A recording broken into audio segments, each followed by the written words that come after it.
My daughter-in-law threw out my dishes and said, "They were old." What I did next left her speechless. I walked into the kitchen and saw my dinnerware in the trash. I looked at her calmly, and with a certainty that surprised even me, and said, "You will be using those new minimalist white plates in your new house, Carly, because you are no longer staying here." My voice came out dangerously, low. "You're furious, aren't you? You're angry at the injustice. If this story of disrespect and standing up for yourself touches you, hit that like button or comment 1 to let me know you're listening. If not, comment 0. You need to know how 8 months of emotional theft led to that sentence, and why I felt absolutely no guilt saying it. The kitchen should be my sanctuary. For the last 45 years, it has been the warmest room in this Long Island home. Every morning, regardless of the season, I follow the same ritual. I, Lena Johnson, 68 years old, make a slow drip coffee, the kind Robert loved, and watch the sun creep over the quiet suburban rooftops from the kitchen window.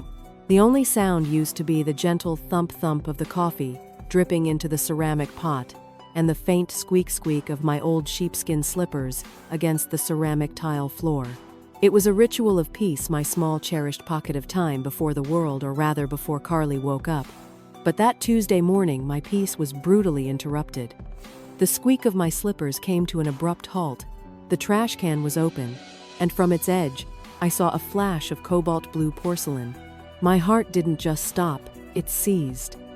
That flash of color, so vibrant and distinctive, was the color of my past, the color of Robert's eyes, and soon the color of my bruised dignity.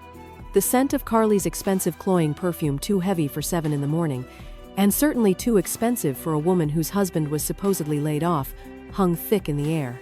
I knew then, with a terrible sick certainty, that something fundamental had been violated. I approached the trash can slowly, barely breathing. There, amidst eggshells and used paper napkins, lay my dishes. Not just a set of dishes. It was the blue willow patterned porcelain, but the limited edition with the thick gold trim. The one Robert gave me on our wedding day 45 years ago. Every piece was a chapter of our life. I reached in with trembling hands and pulled out a dinner plate. My pulse hammered in my temples. It was that specific plate, the one with the small, crescent-shaped chip near the rim. Robert dropped it while washing up soon after Scott was born. He was so terrified he had ruined my wedding gift, he swore he would never break anything of mine again. I never fixed the chip. It was a physical reminder that nothing in our lives had to be perfect to be valuable. Our history was more important than flawlessness. Now that irreplaceable piece of our history, that symbol of a sacred vow, was garbage. Trash. Who had dared? The question burned in my silent mind, a hot coal pressing against my grief. "Oh, Ma, you're awake already." Carly's voice, sharp and slicing like a cold knife, cut through my anguish. I turned around. There she was, my daughter-in-law, Carly Mendez, in pink satin pajamas, her hair flawlessly brushed, always impeccable, always in control. She poured herself filtered water from the ridiculously expensive, complicated system she'd installed without asking me, and looked at me with that smile. The one I knew too well, the smile that never quite reached her eyes. "Carly," my voice came out weaker than I wanted, betraying the sheer violation I felt. "Why are my dishes in the trash?" She didn't even blink. "Oh, that. Yes, Ma. Well, they were really old. Look, they were even chipped." She waved a manicured hand dismissively. "I went to Macy's yesterday and bought a new set. Much more modern, don't you think?" She gestured toward the cupboard. There, where the comforting cobalt blue used to reside, now stood a minimalist white set. Cold, stark, without history, without soul. It looked like something from a designer catalog, not a home. But Carly, that dinnerware was from my wedding. "You didn't have the right to." She cut me off with an exaggerated sigh dripping with annoyance. "Oh, Ma, don't get all dramatic. They were just an old set of dishes. Besides, the house needed an update. Scott's in agreement too. It's already the middle of 2025. We can't live surrounded by antiques." "Antiques? She called 45 years of my life antiques. 45 years of sharing meals, of comforting Scott after a bad day, of sitting beside Robert during our evening news ritual. All reduced to a dismissive word and a heap of trash. A devastating blow delivered with perfect hair and pink satin. I felt something break inside me, but it wasn't my heart this time. It was the last fragile thread of patience I had left. Because those dishes weren't just porcelain. They were a perfect, sickening symbol of the relentless erosion of my life, my identity, and my dignity over the last 8 months since she and Scott had moved in. I looked at the eggshells clinging to the delicate gold trim. I thought about the first breakfast Robert and I shared on those plates, the way he laughed when the coffee spilled. I remembered the large soup tureen we used every Christmas, and the faint, sweet smell of the cookies we always left out for Scott's friends. My memories, my life, my love, all casually discarded as filthy and old-fashioned because they didn't fit Carly's sterile minimalist aesthetic. This was no longer about a clash of styles. It was an act of deliberate, profound disrespect, aimed straight at the heart of my life as a widow, as a mother, and as a woman of self-respect. I stood there rooted to the spot, feeling the sheer terrifying weight of her entitlement wash over me. I was 68 years old, the owner of the house, a retired professional who had worked 4 decades for her home, yet I felt like an intruder. I slowly walked over to the new cold whites set in the cupboard. I imagined using them. No memories, no story, just a blank, cold surface. They are as empty as you are, the silent thought flashed through my mind, and I finally understood. It wasn't about the house needing an update. It was about her needing to erase my history to make room for her control. I walked back to the trash can. With trembling hands, I pulled out all of it. 8 plates, 6 bowls, 4 cups, the large soup tureen. They were all covered in eggshells and food scraps, disgusting and stained. Carly watched me from above her arms, crossed her expression, a mix of disgust and disbelief. "Oh, Ma, are you really going to take that out? It's all dirty." "Yes," I said, my voice clearer, now rising slightly in tone. "I'm going to take it out, piece by piece. Because this dinnerware wasn't trash. This dinnerware was me. It was my history." I took the soiled dishes to the sink and started washing them piece by piece, carefully, with reverence. Carly remained standing there, stunned. For the first time in 8 months, she wasn't in control. It was then, while scrubbing the dirt off the gold trim, that I made the decision. This had just become a war, and I didn't plan on losing. I looked her directly in the eyes, no longer with sadness, but with the cold, hard certainty of a woman betrayed. My 40 years as a meticulous accountant suddenly felt less like a job and more like a weapon. I looked at the trash can, then at Carly. "You know what your white plates have, Carly. Nothing. They are as empty as you are." And then I said the words that had already been spoiled in the hook, but now carried the full weight of my shattered respect. "Well, you will be using those new minimalist white plates in your new house, Carly, because you are no longer staying here." She called 45 years of my life antiques. But that broken porcelain wasn't just old dishes, it was the perfect symbol of everything that had happened. Stick with me, because to understand why I kicked them out, you first need to know the huge mistake I made 8 months ago. The mistake of trusting too much. The day I said, "This is your house," I gave them the key to steal my peace. They came with promises, but all they brought was a plan to slowly erase me. Have you ever felt like an intruder in your own home? That's the deepest kind of betrayal. You want to know the mistake I made. The mistake was trusting the sound of my son's broken voice over the look in his wife's sharp eyes. It was 8 months ago when the call came. Scott, my only son, 32 years old, a civil engineer or so, I thought, sounded utterly defeated. "Mom, I need to talk to you." I was laid off. The construction company went bankrupt. They left us without severance, without anything. My blood ran cold. My son without a job, his wife 6 months pregnant with my first grandchild. What mother wouldn't move heaven and earth? "What do you need?" I asked already, planning which savings account to tap into. The silence was too long. "Mom, I know this is a lot to ask, but could we stay with you for a few months? Just until I find another job?" We're behind on the rent."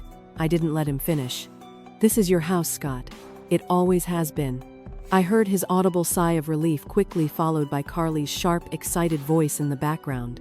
She said, "Yes, oh thank you, Ma." She smelled of expensive perfume when they arrived that Sunday. That should have been my first clue. The first few weeks were a honeymoon period. I cooked for the three of us, happy to fill the house with activity again after 7 years of widowhood. But the signs started soon. Small, insidious changes that chipped away at my sense of ownership. First, it was the living room curtains. I returned from the farmer's market one Tuesday, and the warm, familiar beige curtains were gone. In their place hung dark, heavy gray ones that made the room feel like a funeral parlor. "Oh, Ma, the others were so faded. I bought these on sale," Carly said, as if she were doing me a favor. Then came the rearrangement.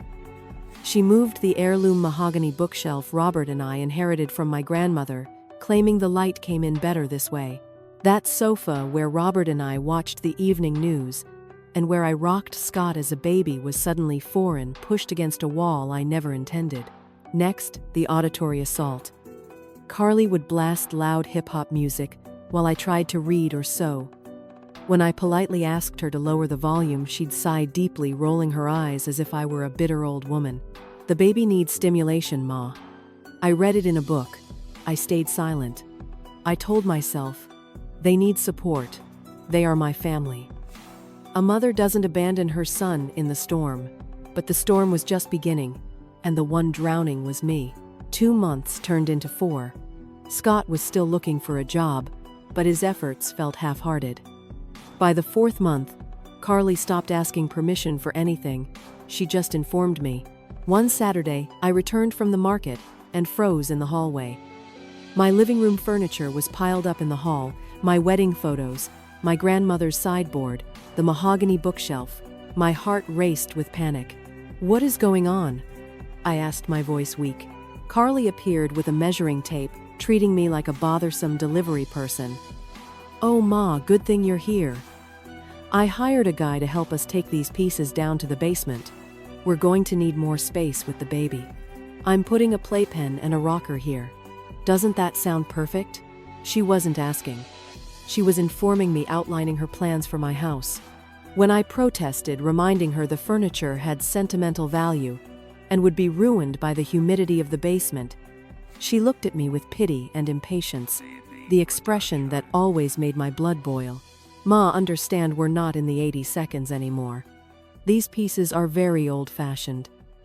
Besides, what good is it to keep nice things locked away?" She called the young man, and they began carting my memories. Robert's memories down to the damp basement. I stood there, market bags still in my hands, utterly helpless. That night, I cried in my room, but I didn't say anything because Scott was working late, supposedly, and Carly was pregnant, and I was the mother-in-law, the one who had to endure everything for the good of the Creston family. The invasion soon turned personal. After the unexpected 2-week visit from Carly's meddling mother, Mrs. Evelyn, who encouraged Carly by saying, "When you lend your house, you should do it completely right," Carly's demands became brazen. Scott found a job part-time and low pay, but a job nonetheless. Yet they stayed. When I brought up the topic of them leaving, Scott avoided my gaze. "Mom, we still can't afford to rent anything decent." Then Camille, my beautiful granddaughter, was born. She was perfect, and she instantly became Carly's most powerful weapon against me. 2 days after returning from the hospital, Carly came into the kitchen, carrying Camille like a shield. "Ma, we need to talk. Our room is too small for the 3 of us. I need you to give me the master bedroom. My room. The one I shared with Robert for 35 years. The place where we planned our future and shared our grief. Carly, that room holds so many memories for me. It's where..." She interrupted me, firm and ruthless. "Ma, think about your granddaughter. Are you really going to deny this baby a comfortable space? You are alone. I have to take care of a newborn. What's more important? How do you argue against a rhetorical choice between your comfort and your granddaughter's well-being?" I was speechless. 5 days later, I was sleeping in the small guest room. Carly hadn't asked for my help to move my things. She simply did it. The master bedroom, my sacred space, was now a sterile baby suite. My sewing room, where I spent afternoons repairing clothes with my antique Singer machine, was next. It was needed for a playroom. I packed my machines, put my fabrics in bags, and took everything down to the damp basement with my grandmother's furniture. That night, I looked at myself in the mirror of the small room. A 8-year-old woman with deep circles under her eyes, living as a guest in the house she built with 40 years of work. I slept in the small room. My things were packed away, but they weren't finished. Every request, every demand came wrapped in the name of my granddaughter. I thought I had hit rock bottom. I was wrong. The ultimate betrayal wasn't the dishes or the room. It was the moment I realized they were stealing from my wallet, not just my heart. I worked for 40 years with numbers, and numbers don't lie. They tell the cold, hard truth. And my numbers showed that my daughter-in-law wasn't just living here for free, she was draining me dry, stealing my money for her own vanity. It's infuriating when family treats you like an ATM. The quiet of the small guest room. My room now was suffocating. It was 3 a.m, and I couldn't sleep. The clean dishes from my cobalt blue set lay stacked in a cardboard box beside the bed, dried and handled with the care reserved for fragile relics. Every piece felt like a representation of something Carly had tried to obliterate, but had failed. I knew the dishes were not the real problem. The problem was the insidious, slow poisoning of my home and spirit. The problem was that I had become a stranger in my own house, and I, the meticulous Lena Johnson, had allowed it. I finally switched on the bedside lamp and reached for the green leather folder where I kept my important documents. I needed facts, not feelings. I needed the numbers to tell me exactly how far this betrayal went. I pulled out the deed to the house paid off with 40 years of work as an accountant, and then my recent bank statements. The shift was immediate. The soft, wounded mother vanished, replaced by the retired accountant. I began to calculate. The numbers were horrifying. My utility consumption had tripled since they arrived. Electricity, $1.890 a month for 8 months. That was $15.120. Air conditioning running all day, because Carly insisted Camille needed a constant temperature. Lights left on in every room, because Carly was afraid of the dark. Water bills totaled $5.120. Carly showered twice a day and ran the washing machine daily with minuscule loads, claiming she couldn't mix baby clothes with anything else. Gas $9.600 accumulated as Carly cooked constantly and kept the stove pilot light on, so the water for the baby bottles was always ready. And the groceries I paid for everything, an average of $350 a week, totaling $11,200 over 8 months, buying expensive organic brands I never touched when I lived alone. I added everything up, my pen clicking sharply against the page. I stared at the final number, unable to breathe. $142. $632. In 8 months I had spent almost $143,000 supporting 3 people who treated me like a convenience, while Scott had only contributed a pitiful few $100s whenever he could. The fury was cold, precise, and logical. I needed to know what Scott and Carly were doing with their supposed savings. I rifled through the receipts. I found the receipt for the new dishes. The sterile white set that replaced my memories, $1.850 at Macy's. I looked closer at the payment method, Visa card, ending in 40829. I froze. I didn't have any card ending in 40829. My heart, which I thought had been emptied of feeling, suddenly slammed against my ribs. I checked my complete financial statements, searching frantically, and there it was, an unauthorized charge of $1.850 at Macy's on my credit card, the one I kept locked in the drawer of the desk in the master bedroom, the room that was now hers. The air rushed out of my lungs. Carly hadn't just been disrespectful, she had committed theft. She went into my private desk, stole my card, and bought the new dishes to replace mine with my own money. That wasn't thoughtlessness. That was the purest form of betrayal and criminal intent. I checked the transactions for the last few months, driven by cold rage, not grief. There they were: clothes at H&M, makeup at Sephora shoes, at DSW decorations, at Home Depot. It all added up to $3,400 extra. Carly had been systematically stealing from me for months, and I hadn't noticed because I trusted them, because they were family. Tears fell then, but they were tears of clarity and fury, not sadness. I finally saw the truth. They weren't saving to leave.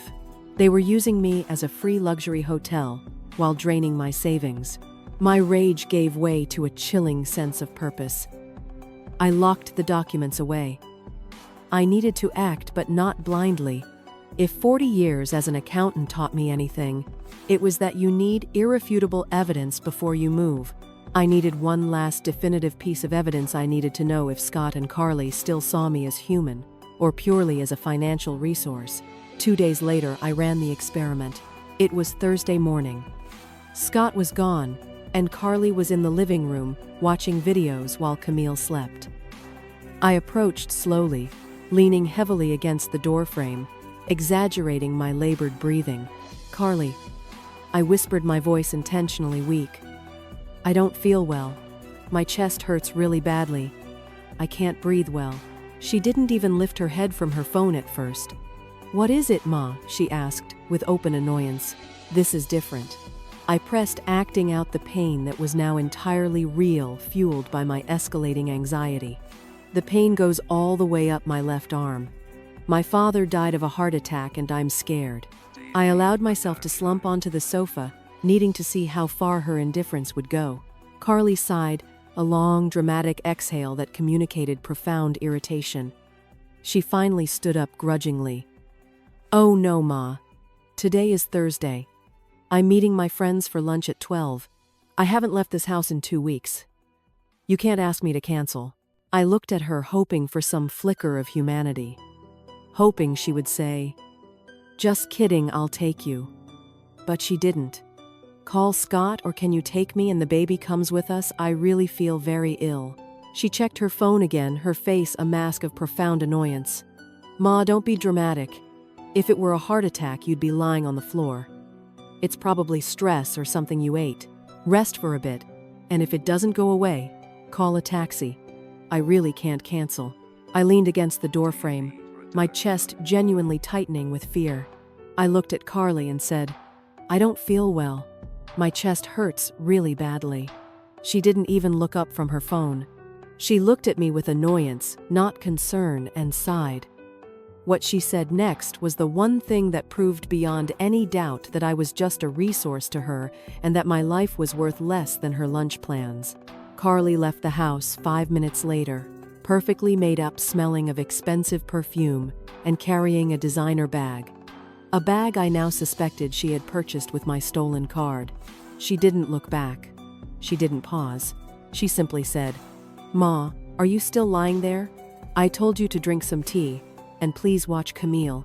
I'll be back around 5:00, and she was gone. She left me alone, supposedly in the midst of a heart attack, to go have lunch with her friends. I remained seated on the sofa for another 5 minutes, motionless. The house was quiet, filled only with the faint sound of Camille sleeping in the playpen. The pain in my chest was no longer feigned. It was a cold, constricting ache of pure realization. It wasn't my physical heart breaking. It was the final, devastating collapse of my last ounce of hope for my daughter-in-law. I knew then that I had to act. I reached for my phone, but I didn't call Scott, who would have only dismissed it as pure drama. I called the only person I knew would drop everything and rush to my side. Mrs. Rodriguez, my lifelong neighbor. "Hello, Elalana." Her young voice answered, surprised. "Rodriguez." I managed my voice, suddenly weak with relief. "Can you take me to Dr. Smith's office? I don't feel well. I'm on my way right now." Mrs. Rodriguez arrived in 3 minutes, concern etched deep onto her face. She helped me into her car, shooting a dark look at the quiet playpen as we left. Dr. Smith, who had known me for 20 years, checked me carefully. He measured my blood pressure, listened to my heart, and noted my accelerated pulse. "Elalina, this is not a heart attack," he said, firmly adjusting his spectacles. "But it is a serious warning. It's chronic stress anxiety. Your body is screaming for help. What is happening in your life?" And there in that quiet, sterile office, with Mrs. Rodriguez holding my trembling hand, the floodgates opened. I told them everything about Carly, about the master bedroom being seized, about my sewing room being dismantled, about the dishes, the stolen money, and finally about that morning how she left me alone, thinking I might be dying just to keep a lunch appointment. The doctor's expression hardened. Elelania, if you don't do something soon, the next chest pain will be real. Your body cannot take any more. Mrs. Rodriguez squeezed my hand tightly. Honey, it's time. That girl is slowly killing you, and you are letting her. They were right. The test was over, and the result was devastating. To Carly, I was not family. I was merely a resource, a free hotel, an open wallet. And Scott, my son, had become so willfully blind that he didn't even know what danger his own mother was in.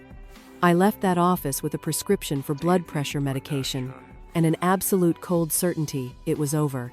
My plan, the accountant's reckoning, would begin tonight. I arrived home just after 4 in the afternoon. Carly was still gone. I went straight up to the small room and locked the door. I pulled out my old ledger, the one I used for client accounts, and began writing a step-by-step plan. I needed professional help, someone I could trust, completely. Someone who understood the law. I dialed a number I had saved for years, Valerie. My niece, the daughter of my younger sister, a promising lawyer specializing in family and civil law. Aunt Elelania, her young voice answered, surprised. Valerie, my dear, I need your help. I need legal advice. And I need this to stay strictly between us. Valerie was sharp. She understood the gravity immediately. I'll be there tomorrow at 10. Is that okay? Perfect. Thank you, Valerie.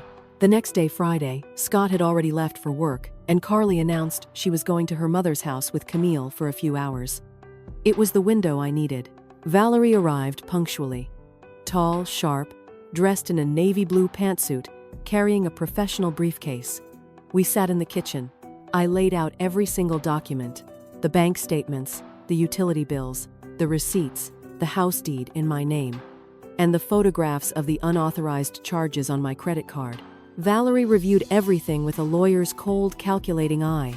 Her expression grew harder with each document she examined. Aunt, this is clear fraud. Unauthorized use of a credit card. You can file a criminal complaint against Carly. I don't want her in jail, I said, my voice firm. I just want them out of my house, and I want my money back.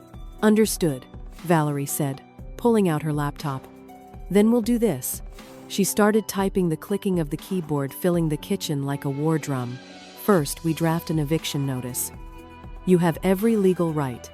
This is your house in your name. They don't pay rent or have a lease. We'll give them 30 days to vacate. Second, you must block all your cards today. Call the bank and report the unauthorized charges. They're kind enough not to report her directly to the police, but you need to protect yourself. Third, we calculate everything they owe you. Utilities, food, use of your property. If we reach an agreement, we have a legal basis to demand compensation. We spent 3 hours reviewing every charge.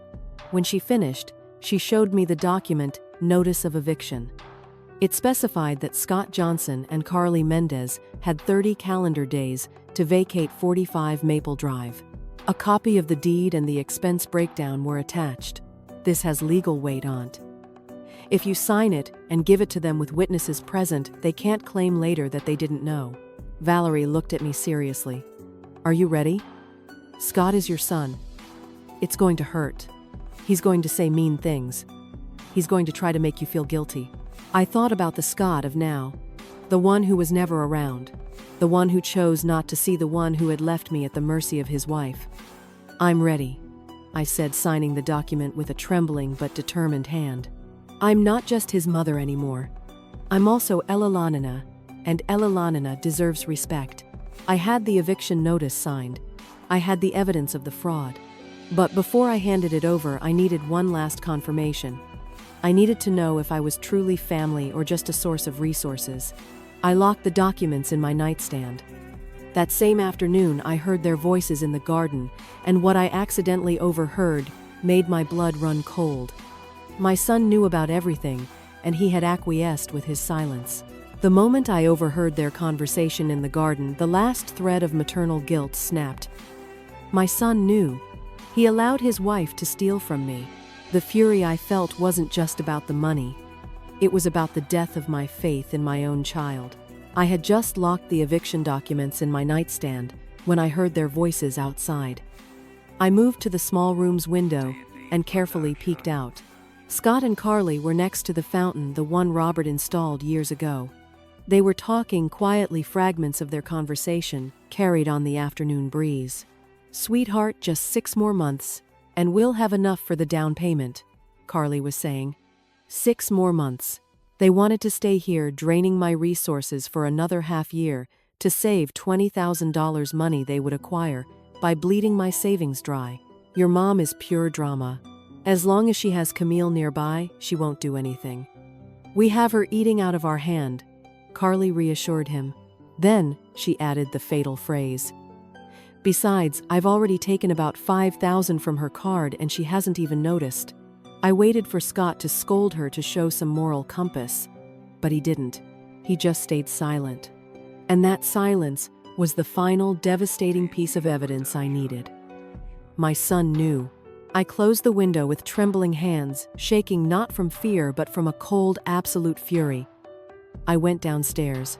I found them still in the garden laughing. I walked onto the patio. I need both of you to come to the living room now. My voice came out so cold and low that they both froze, turning around in surprise. Scott's smile vanished. "Mom, what's going on?" he asked. "To the living room now." There was no room for discussion. We went inside. I remained standing, asserting my position. They sat on the sofa, Carly casually holding Camille in her arms, using the baby as a permanent emotional shield. I took the documents, the eviction, noticed the bank statements, and placed them on the coffee table. "What is this?" Carly asked, her confusion quickly turning to shock as her eyes scanned the lines. "Mom, an eviction," Scott's voice broke. "You have 30 days to find somewhere to live," I stated simply. Carly stood up immediately, resorting to denial and offense. "But why? What did we do, really, Ma? If it's about the dishes, I already apologized. It's not just about the dishes, Carly. It's about everything. For the 8 months, you treated me like a free hotel, for changing my house, for kicking me out of my own bedroom, for dismantling my sewing room. But most importantly, for using my credit card without authorization." Carly went pale. "I didn't." "That's a lie." I pulled out the document with the highlighted charges. $3, $400. That is what you spent on my card without my permission. Here are all the charges. H&M, Sephora, Macy's, Home Depot. Do I need to continue? "Mom, there has to be a misunderstanding," Scott intervened, standing up to face me. "There is no misunderstanding, Scott." I looked him directly in the eyes, eliminating his path of denial. "I heard you just a little while ago in the garden talking about staying 6 more months to save $20,000, using my house as your personal piggy bank." Scott was speechless. Carly began to cry, the tears suddenly real. But they were tears of fear, not remorse. "Ma, I'm sorry. I just wanted Camille to have a better life. At the cost of mine. By stealing from me. By using my granddaughter as a shield whenever it suited you. Family respects one another, Carly. Family is grateful. Family doesn't throw 45 years of memories in the trash as if they were waste." "Mom, please," Scott pleaded. "You are my mother. You owe us support. We're going through a tough time." Those words were the last straw. I felt the fury rise sharp and cleansing. "I owe you support." My voice was loud, now commanding the room. "I gave you life. I paid for your school, your college. I opened the doors of this house to you when you needed it. And you know what? I don't owe you anything else. I paid my debt as a mother years ago." Carly, desperate and cornered, lashed out with pure malice. "This is your fault, Scott. I told you your mom was a bitter old woman. That's why your dad died, from pure exasperation of living with her." The words pierced me like bullets. I turned around slowly. "What did you just say?" Carly tried to backpedal, but it was too late. I walked to my desk and pulled out the final evidence, the call history from the landline, showing multiple calls to the bank and the screenshot of the hidden email notification. You also intercepted my email, didn't you? The bank has those calls recorded. You tried to increase my credit limit using my identity. Scott snatched the papers, his face crimson with shame and fury. Carly, his voice trembled. Is this true? Did you steal my mom's card? That gives you the right to steal? You have two options, I said, holding up two fingers. Pay the $3, $400 of the unauthorized charges, and leave in 15 days, not 30, or I file the criminal complaint for fraud, and a judge resolves this. Carly slumped onto the sofa, sobbing now in real panic. Scott looked at her with an expression I had never seen, disgust mixed with shame. Where were you when my mom needed help? When she had that chest pain, and you went out to lunch with your friends, leaving her alone? He finally saw. Carly was utterly broken. Scott begged me, Mom, please. Camille needs her mom. Don't file the complaint. I looked at them both, at the chaos and the pleading, and then down at the documents in my hand. How could I possibly achieve justice without completely destroying my own family? I looked at them both, at the chaos and the pleading, and then down at the documents in my hand. How could I possibly achieve justice without completely destroying my own family? The profound silence that followed my ultimatum was broken only by Camille's fussy cries and Carly's ragged sobs. I waited, giving them time to fully internalize the weight of their choices. Scott, his face stained with tears, eventually lifted his head. Mom, he whispered, give me time. I'll pay you back everything, but please don't file the complaint. Carly, she wouldn't actually go to jail, would she? The panic in his voice was raw. I looked at Carly, seeing not the sharp, impeccable woman, but a broken, immature young woman holding my tiny granddaughter. I thought about the heavy cost of carrying hatred. I won't file the complaint, I said finally, my voice steady, with three conditions. They both looked at me, hope flickering in their red-rimmed eyes. First, the $400 will be paid in installments. If you are late by a single month, I will proceed legally. Second, you leave in 15 days, not 30, and you hand over every single key and copy you've made. Third, Carly will write me a letter by hand, acknowledging everything she did, apologizing. I will keep that letter. If either of you ever defames me or says I was the bad guy, I will use that letter. Scott immediately nodded his acceptance. The next 15 days were the strangest of my life. Scott and Carly moved through the house like ghosts, packing their things, the earlier demands, and laughter replaced by an awkward, necessary silence. They looked for apartments online late into the night. I didn't talk much either. My focus was purely on reclaiming my space. I took my sewing machines out of the damp basement and restored the room that had been my workshop. I rehung the familiar beige curtains in the living room. Mrs. Rodriguez came every afternoon with coffee and donuts, a quiet presence of support. "How do you feel, dear?" she asked one day. "Strange," I admitted. "Like I'm waking up from a long nightmare." On day 12, Carly knocked on my door. She held a crisp envelope. "Ma, here's the letter you asked for." I took it without opening it. She remained standing there, seeking a word of validation. "What else do you want me to say?" Carly, I asked. "It's not my job to teach you how to be respectful. You should have learned that years ago, and there's nothing to fix between us. There are only consequences to live with." When she asked if I hated her, I thought for a moment before answering. "I don't hate you, Carly. Hate requires energy that I no longer have. I simply no longer trust you. And without trust, there can be no relationship." Day 15 arrived too quickly and too slowly. Scott rented a truck, and soon the small collection of things they arrived with 8 months ago, now augmented by items bought with my money, was loaded up. At 4 in the afternoon, the truck was full. Scott came in one last time. "Mom, everything's packed. We're leaving now." He placed the keys on the kitchen table. There was a long silence. He moved as if to hug me, but I instinctively took a small step back. Scott stopped, the pain visible on his face. "I love you, Mom. I love you too, son, I replied, holding his gaze steadily. But love isn't enough when there's no respect. He left. I watched them drive off. The house fell silent. But this silence was different. It wasn't the silence of fear of walking on eggshells.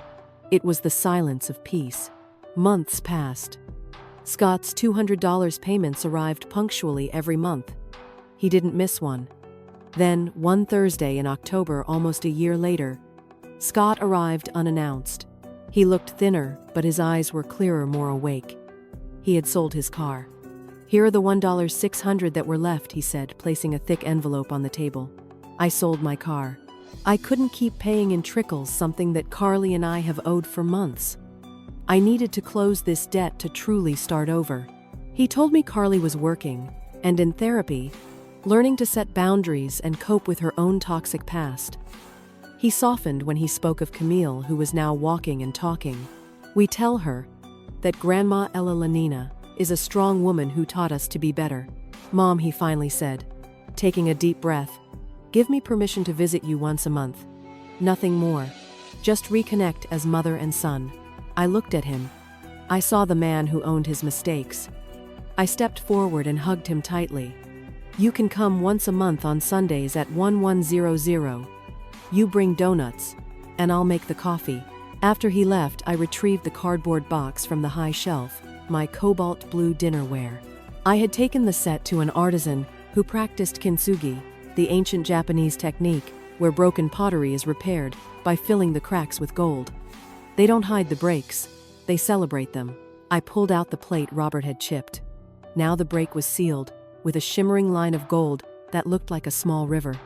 It was more beautiful than before, because the scars told its story. I sat by the window with my blue and gold porcelain plate. I thought about everything. I almost forgot who Ella Lanina was to please others. I rescued myself from the emotional garbage heap where they had thrown me. I cleansed myself of the guilt. I repaired myself with therapy and boundaries. And now I shine differently with the scars visible, with the gold of lessons learned. Because what is broken can be even more beautiful when you decide that you deserve to be repaired. I raise my coffee cup. I toast to the window. To life, to myself. To the women who say enough. To those who discover that true wealth is not in what you possess, but in what you do not allow them to take from you. If you are living in your own house feeling like a visitor, or if someone is erasing your history because they don't value it, listen to me closely. You are not selfish for setting boundaries. You are not a bad mother for saying enough is enough. A piece of philosophy that stuck with me. True love never asks you to nullify yourself. It asks you to respect yourself first, so you can respect others. Did this story touch something in your heart? Have you ever experienced this battle for respect and boundaries within your own family? Leave a comment below with your story, or simply hit the like button if you loved Ella Lanina's fight. If you want to hear more raw, powerful stories of self-respect and family justice, subscribe to the channel Auntie Tales and join our community. Until the next story, remember your dishes, your memories, your life are not trash to anyone.